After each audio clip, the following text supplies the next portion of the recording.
दोस्तों इस वीडियो में हम लोग सीखने वाले हैं कि cream roll perfect bakery style bakery जैसे कैसे बनाएंगे और उसको बनाने के लिए क्या क्या प्रोसेस होता है और कौन कौन सा मटेरियल होता है, कौन कौन सा तरीका सा उसको यूज करते हैं, इसी के बारे में हम बात करने वाले हैं। दोस्तों अगर आपका कोई कमेंट है, आपका कुछ सवाल है तो आप कमेंट सेक्शन में जाकर अभी टाइप कर दीजिए। हो सकता है कि नेक्स्ट वीडियो में आपका कमेंट पिक हो जाए।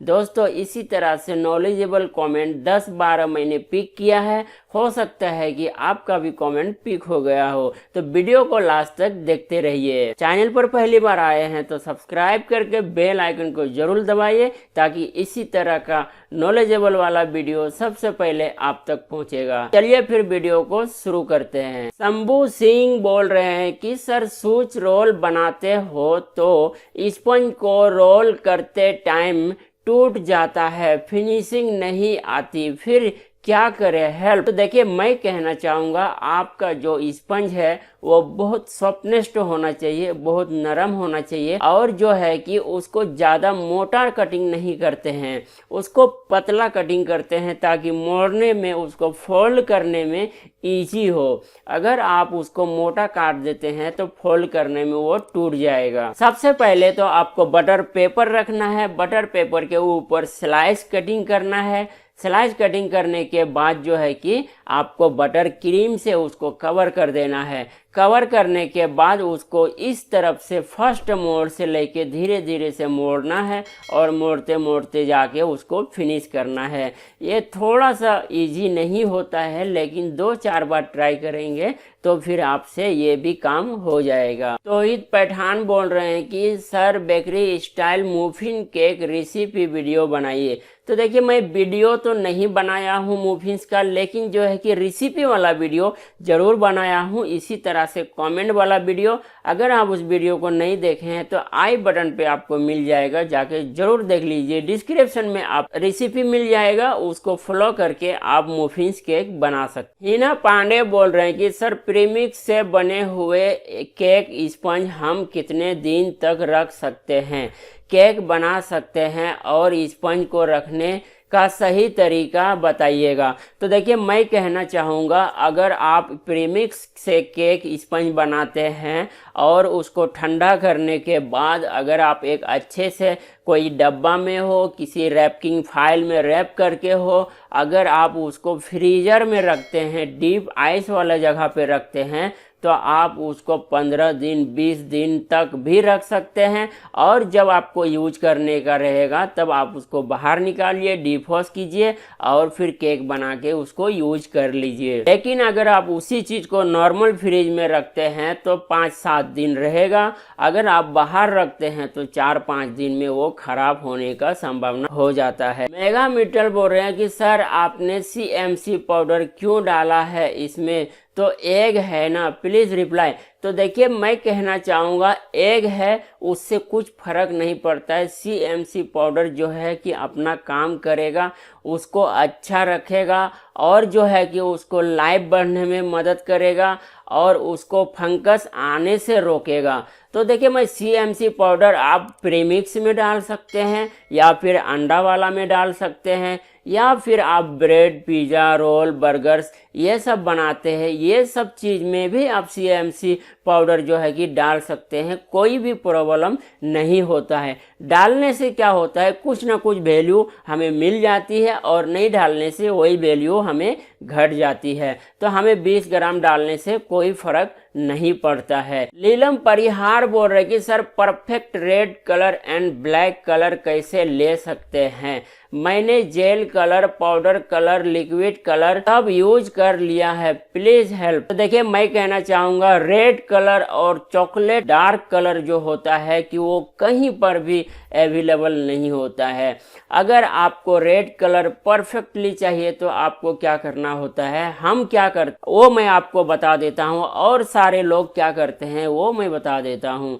रेड कलर जो होता है टोमेटो रेड होता है या तो फिर एक रेड कलर होता है, ये दोनों में से किसी को यूज करते हैं। जब हम क्रीम का ऊपर ऐड करते हैं तो ज़्यादा परफेक्ट रेड नहीं देता है, उसमें हम थोड़ा सा पिंक कलर डालते हैं और उसके बाद उसको रेड कलर लेते हैं। लेकिन उसके बाद भी अगर हमारी कलर जैसे हमको चाहिए था वैसा नहीं होता है तो हम क्रीम से उस केक को, उस फ्लावर को बनाते हैं और बनाने के बाद स्प्रे गन मशीन जो होता है उसमें रेड कलर डाल के फिर उस चीज़ को हम स्प्रे कर देते हैं, फिर परफेक्ट रेड कलर बन जाता है जिसे कि हमें चाहिए था। उसी तरह से अगर आपका चॉकलेट कलर नहीं बन पा रहा है तो उसमें एक ब्लैक कलर आता है और एक चॉकलेट ब्राउन कलर आता है। दोनों को आप मिक्स करेंगे और ऐड करके किसी भी चीज़ में डालेंगे तो फिर आपका डार्क लिक्विड चॉकलेट कलर बन जाएगा। और सिंधे बोल रहे हैं कि केक स्पंज की लिक्विड ग्लूकोज ले या पाउडर ग्लूकोज ले, ग्लिसरीन मेडिकल शॉप मिलता है वही ही है या दूसरा बेकरी आता है, वो लिक्विड लेना है। जो चीज जो है कि आपको बेकरी डिस्ट्रीब्यूटर के पास मिलता है। लिक्विड वाला ग्लिसरीन लेंगे तो बेस्ट रहेगा, पाउडर वाला ग्लिसरीन से काम नहीं चलता है। मेगा मेटल बोल रहे हैं कि सर केक जेल में बेकिंग पाउडर बेकिंग सोडा का यूज होता है क्या? तो जी हाँ होता है, बहुत से लोग सोडा यूज करते हैं लेकिन मैं सजेस्ट करता हूँ कि बेकिंग पाउडर यूज कीजिए। बेकिंग पाउडर इज बेस्ट है और बहुत ही अच्छा रहता है। इससे जो केक का फटने का संभावना होता है, केक को कम हाइट आने का संभावना होता है, ये सब खत्म हो जाता है। रवि कुमार बोल रहे हैं कि बटर क्रीम कैसे बनाते हैं। बटर क्रीम बनाने के कई सारे वीडियो मैंने बनाया है, अगर आपने नहीं देखा है स्टेप बाय स्टेप वीडियो है, आई बटन में जाकर देख लीजिए, आपको मिल जाएगा। डिस्क्रिप्शन में आपको रेसिपी मिल जाएगा, उसको फॉलो करके आप बटर क्रीम बहुत ही इजीली बना सकते हैं। देविका ब्रिजवानी बोल रहे हैं कि सर नमस्ते, क्रीम रोल कैसे बनाते हैं? मैंने बनाया बट उसकी क्रीम अच्छी नहीं बनी, प्लीज़ रिप्लाई में। तो देखिए मैं कहना चाहूँगा क्रीम रोल जो है कि बनाने का प्रक्रिया जैसे खारी बनाते हैं, पेटिस पफ, इस तरह से जो है कि क्रीम रोल को बनाया जाता है।